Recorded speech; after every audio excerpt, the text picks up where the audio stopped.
आज Akshardhara book gallery Pune इथं आपण दांगडो अभिवाचनाचा कार्यक्रम ठेवला आहे आणि या धगच्च गर्दीबद्दल पहिल्यांदा मी सगळ्यांची खूप आभारी आहे आणि माझ्या विनंतीला मान देऊन तुम्ही आलात पहिल्यांदा सगळ्यांचं स्वागत करते। ह्या छोटेखानी कार्यक्रमाला प्रमुख अतिथी म्हणून माननीय माधुरी आवटे यांना आम्ही बोलावलं होतं आणि त्या कसलेही आडेवेडे न घेता विनंतीला मान देऊन आल्या। कृपया त्यांनी स्थानापन्न व्हावं अशी विनंती करते। माधुरी आवटे या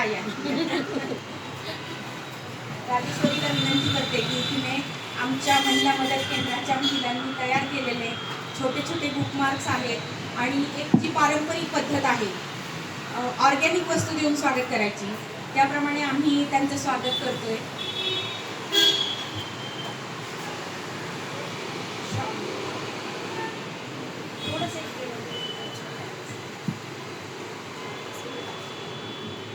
आणि शॉल आमची नेहमीची पद्धत आहे, ती थंडी पण आहे पुण्यात सध्या, त्याच्यामुळे आम्ही यवतमाळवरून शॉल आणली चांगली आणि आमच्या प्रेमाची ऊब त्यांनी पांघरली, त्याबद्दल आभारी आहे। आणि छोटासा सोनचाफ्याची 4 फुलं आमची त्यांनी डोक्यात माळली आहे, त्याच्यामुळे सगळा कार्यक्रम सुगंधी झाला।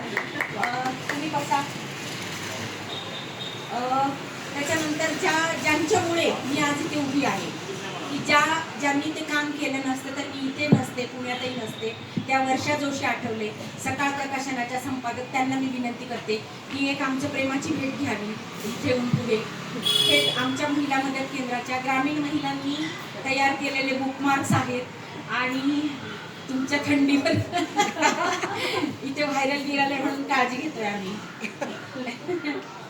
माधुरीताईंच्या हस्ते शॉल 2 दे ना ग बुकमार्क्स, त्या जास्त पुस्तकं वाचतात।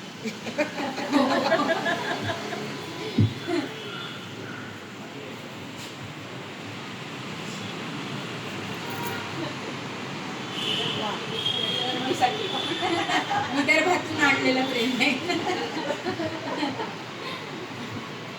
आणि हे बघा घरी तयार केलेले आमच्या महिलांनी। हो हो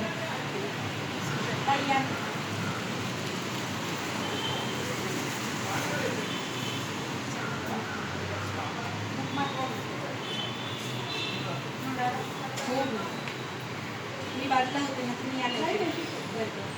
हे अक्षरधारा लायब्ररीसाठी आमच्या महिला मदत केंद्रातल्या महिलांनी तयार केलेले बुकमार्क्स आहेत, तुमच्या वाचकांना नक्की आवडतील।